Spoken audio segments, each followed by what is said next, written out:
Está en nuestros estudios, efectivamente, la presidenta del Tribunal Constitucional, la doctora Luz Pacheco Selga, a quien le agradecemos, por supuesto, por su presencia aquí en los estudios de RPP. Presidenta, ¿cómo está? Buenos días. Muy buenos días. Muchas gracias nuevamente por la invitación, Mávila, Carlos. De verdad, es un honor para mí estar con ustedes y poder, como bien mencionaba, aclarar un poquito esta dificultad que hemos tenido en el tribunal el día viernes a raíz de esta demanda competencial que nos habíamos comprometido institucionalmente a resolverla ya en este mes.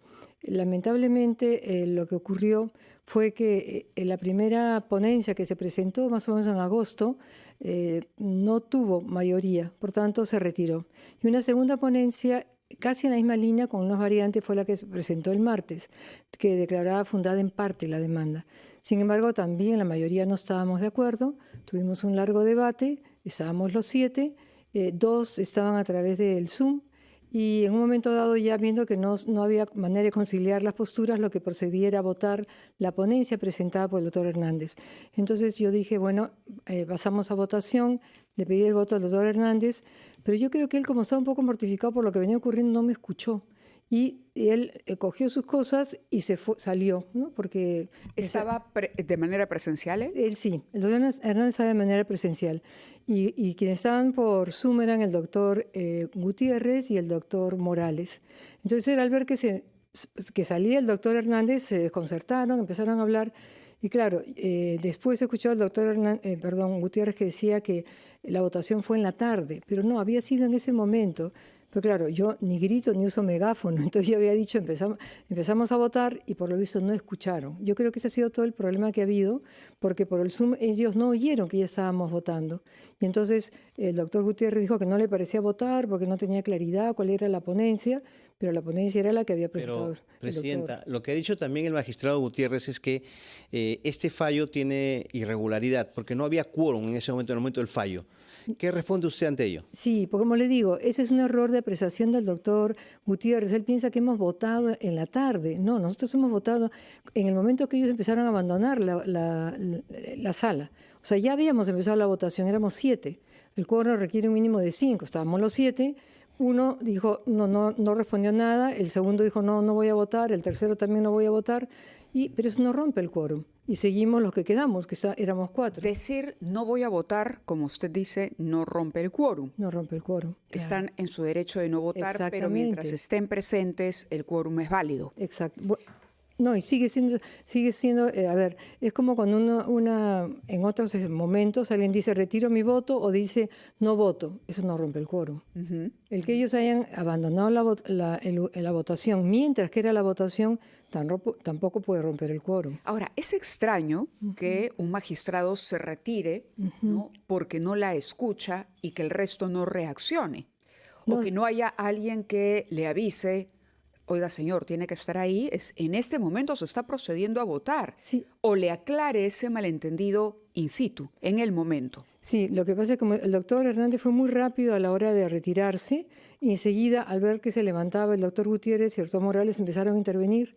El doctor me parece que Monteagudo dijo, bueno, pero votamos, ¿no? Como diciendo, bueno, o sea, esto no puede interrumpir lo que estamos haciendo. Solamente dijo eso, pero como digo, el problema era que uno hablaba, el otro hablaba por el Zoom. Y al final lo que ellos pensaron era que, no sé, que íbamos a empezar recién a votar. Pero no había un tema de orden. Le pregunto porque cuando en la experiencia que tenemos en el Congreso, por ejemplo, cuando ocurre una cosa como esta, pues el presidente llama al orden y dice, a ver, ya, ¿no? Por favor. Tenemos un asunto, además, no menos importante que tocar. Esto va a suponer una reacción también por parte del Parlamento, que ahora se apega a estos problemas para decir que no es válido, que es ilegítimo el fallo. Y que lo cuestiona porque evidentemente el fallo le otorga la razón al Poder Judicial. Entonces, si ha tenido este tipo de inconvenientes, hay voces que en el Congreso que dicen, pero no, es una justificación torpe la que nos están dando desde el TC, ¿no? ¿Torpe en qué sentido? O sea, a ver, si una persona se levanta, son cuestión de segundos, eso ha pasado en segundos. O sea, no ha sido una discusión larga, no, fue una cosa detrás de otra, en menos de un minuto ya se habían desconectado. ¿Hay un acta que dé constancia de esto? Sí, está todo en el acta, eso sí está todo en el acta. Presidenta, y el magistrado Gutiérrez ha deslizado la posibilidad de que ustedes, quienes votaron, ¿no?, en el momento de esta decisión, han cometido infracción constitucional. Sí, le he escuchado. Claro. ¿Qué responde usted? Es que él piensa, le insisto, él dice que hemos votado a las 2 de la tarde, sí. Pero no, pues porque nosotros hemos votado en la mañana, a las 12. Incluso yo les mandé un chat pidiéndoles que se reincorporaran a la sesión para poder terminar la votación, o sea, recoger los votos de ellos y seguir con la agenda, porque teníamos bastantes casos pendientes, pero ellos decidieron no reincorporarse, no contestaron. Y bueno, bueno, pues fue la decisión que tomaron, ¿no? ¿No han cometido infracción constitucional ustedes? De ninguna manera, porque hemos estado votando con el quórum debido. No es que él ha escuchado, ¿no? Que por eso cómo me gustaría poder conversar con él, pero está en México. Ya. O sea, él dijo que tiene que haber un pleno extraordinario para aclarar esto, pero es imposible porque él no está acá. ¿Y cómo hacer un pleno por Zoom? Ya ¿Es factible, Presidenta, que se realice un pleno extraordinario para volver a votar este tema? No. ¿Hay una forma de revertir o esta decisión ya es inamovible? Definitiva? Le pido por favor que me responda porque tenemos que ir a la pausa. Sí. Mañana, y tenemos el gusto también de conversar aquí en los estudios de RPP con la presidenta del Tribunal Constitucional, la doctora Luz Pacheco Zerga.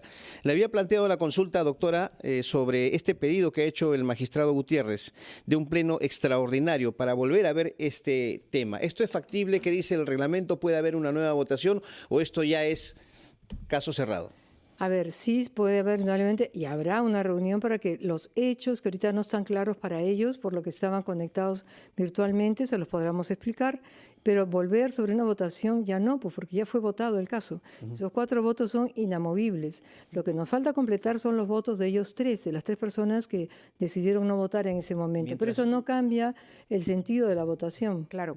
Yo quería preguntarle justamente sobre el fondo del tema, para que nuestros oyentes tengan claro cuál ha sido el tema abordado y cuál era la importancia que tenía esa votación. Tenían que votar a partir de una demanda competencial presentada por el Congreso de la República contra el Poder Judicial a raíz de los fallos emitidos a favor de los integrantes de la Junta Nacional de Justicia, Inés Tello y Aldo Vázquez. Ambos habían sido inhabilitados por el Congreso, pero finalmente el Poder Judicial decide reincorporarlos a la Junta.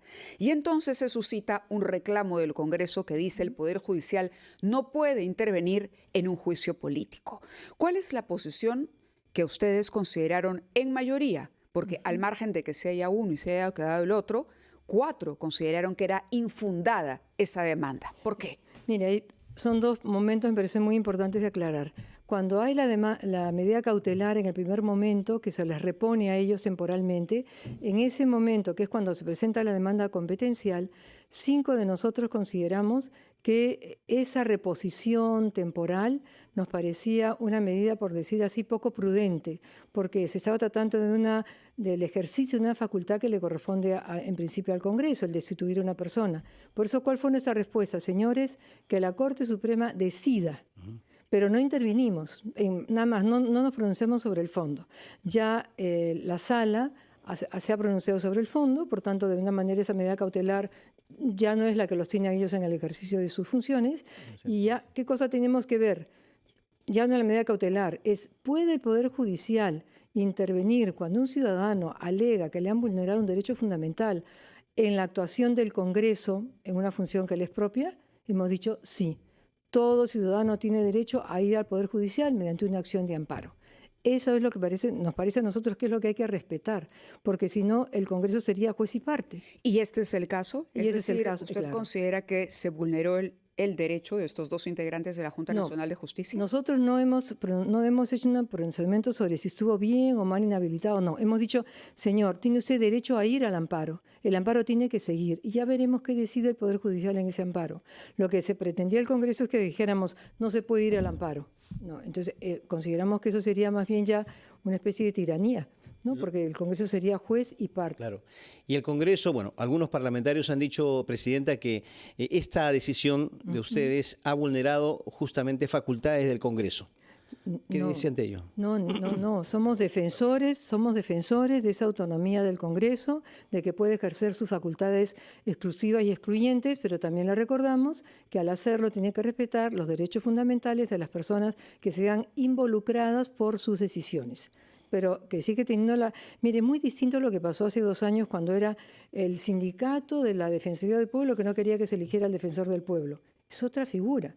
Allí, por supuesto, que era un abuso de parte del Poder Judicial, a nuestro modo de ver, de tener una decisión que era propia del Congreso. O cuando un señor presentaba una acción de amparo para que no eligieran a los miembros del Tribunal Constitucional. Son 2 cosas Hay quienes distintas. dicen ahora que con esta situación que se ha presentado, como que la unidad del TC, del Pleno me refiero, está dividida. Si me permite un término coloquial, que está partido el TC. Le agradezco la pregunta porque no, yo creo que no.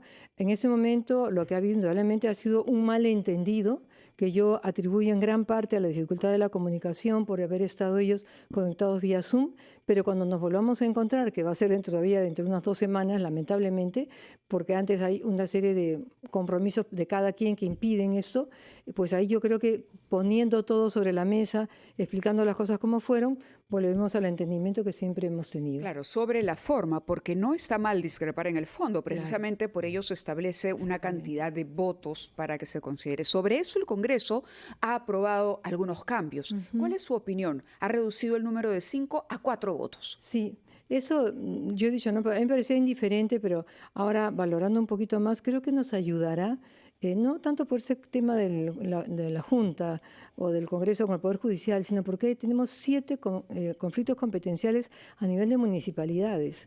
Entonces, tener 4 votos para poder hacer una sentencia me parece a mí que es muy sano, porque así la población y los operadores jurídicos conocerán cuál es la postura concreta del tribunal. No como ahora, que decía el código, para que haya resolución tiene que haber 5 votos, pero no decía si resolución fundada o infundada. O sea, quedaba todo un poco en el limbo. Entonces, es un cambio positivo. Sí. Correcto. El magistrado, pero no aplica en este caso tampoco. No, porque todavía ni siquiera se ha publicado. Correcto. Sí, el magistrado Gutiérrez Tixe ha dicho que se actuó con urgencia. Sí. Es verdad, no lo puedo desmentir porque estamos, lo hemos dicho públicamente, hay un compromiso público nuestro, no solo mío, sino que la mayoría decíamos, este tema se tiene que ya resolver. Desde julio, que fue la audiencia, o sea, lo único que conseguimos en septiembre fue ponerse de acuerdo para que se escuchara al señor Vázquez, que lamentablemente había sido notificado el día anterior a la audiencia de Arequipa. Por tanto, le estábamos vulnerando su derecho a ser oído si es que no se le escuchaba en otro momento. Porque ahí dijimos la mayoría, no retrasamos la audiencia, porque ya estaban ahí los procuradores en Arequipa, pero sí escuchemos al señor Vázquez en otro momento. Una de las críticas que hubo antes de conocerse la resolución es que, ustedes, me refiero al Pleno, estaban esperando que se apruebe justamente la modificatoria del que le ha hablado Mávila, para recién allí acomodarse, entre comillas, y resolver esta demanda competencial. Al final el resultado sorprendió, porque se dice también que este tribunal es muy afín al Congreso de la República. ¿Cómo evalúa usted estas críticas? Es verdad, yo cuando leía esas noticias decía, Dios mío, qué equivocados están. No nos conocen realmente, porque yo desde el primer momento he afirmado y seguiré diciendo, nosotros vamos a darle al Congreso la razón cuando la tenga, y no se la daremos cuando no la tenga. No hay por qué, o sea, de que fueran 5, que fueran 4, para mí estaba tan claro lo que íbamos a decidir que sabía que no iba a tener ninguna relevancia el cambio de número de votos. Entonces, más bien le pediría a las personas que han estado elucubrando todo esto que se den cuenta que no hay unas segundas intenciones de parte nuestras, que no nos atribuyan pactos por lo bajo. ¿No son afines al Congreso? Para nada. Yo soy afín a mi conciencia y a la Constitución y a la ciudadanía. Al Congreso cuando haga las cosas conforme a la Constitución, y si no, no. Y ha sido una decisión difícil poner el comunicado, pero como decía antes, primero es nuestro deber con la ciudadanía. Y ese malentendido con los otros 3 magistrados yo confío que se van a resolver. Eso quiere decir que cuando se publique la sentencia corresponderá con lo que ya anunció el comunicado. Por supuesto, o sea... ¿Y cuándo se publica? Lo que pasa es el problema que tenemos, como decía, el artículo 112 no habla de sentencia, habla de resolución, que es una palabra así claro, un poco, ¿no? Fallo. Y dice, hablar resolución cuando hayan 5 votos y solo hay 4. Entonces, ¿qué cosa hay? Lo que es evidente es que nos han alcanzado los 5 votos para que sea declarada fundada. En consecuencia, es infundada la demanda, y eso no va a cambiar, es infundada la demanda presentada por el Congreso. ¿Hay un plazo para poder publicarla? En principio son 7 días después de que se han emitido los votos. ¿Qué problema tenemos ahora? Que 3 magistrados no han emitido los votos. Tenemos que esperar a que ellos los emitan. ¿Y qué pasa si no los emiten? Bueno, la opinión pública nos ayudará a saber qué podemos hacer, pero yo creo que sí los ¿Podrían emitirán. publicar la resolución solamente con los 4 que hay? votos? Bueno, yo creo que cuando ellos vuelvan, conversaremos y yo espero que haya un entendimiento. No creo que nos quedemos con esa cosa en el aire porque a todos les hace Usted sabe daño. que hay que ponerse en todos los escenarios, ¿no? Sí, es verdad, pero sí nos hemos puesto. En última instancia, sí. No creo, ¿no? Creo que soy personas también institucionales que quieren al país, quieren al tribunal, quieren que haya claridad. Así que yo confío en que lleguemos a La un resolución entendimiento. ya tiene, me refiero al fallo, ya tiene vigencia, no es necesario que se No. publique para que... A ver, lo que hemos querido hacer es tranquilizar, porque hay una injusticia que todas las personas involucradas en este asunto vivieran en la inseguridad. ¿Y qué va a pasar? ¿Será? ¿No será? Bueno, tengan la tranquilidad que eso va a ser infundado. Si pasan muchos días y no conseguimos nada, probablemente esa sería mi posición, publicaremos los 4 votos que ya están. Y como se necesitan 5 para cambiar de postura y no los hay, ya con eso creo que la ciudadanía podrá estar tranquila. Espero. Doctora, muchas gracias por haber estado con Gracias, nosotros presidenta, esta muy amable. mañana. Un gusto. Ha sido entonces la presidenta del Tribunal Constitucional, Luz Pacheco Zerga, aclarando este malentendido, como ella lo ha descrito, ocurrido el viernes, pero que finalmente a través del comunicado pudimos conocer cuál era la opinión de la mayoría de los magistrados en el TC. Estaremos muy pendientes, por supuesto, de la publicación de la resolución. Muchas gracias. Son las...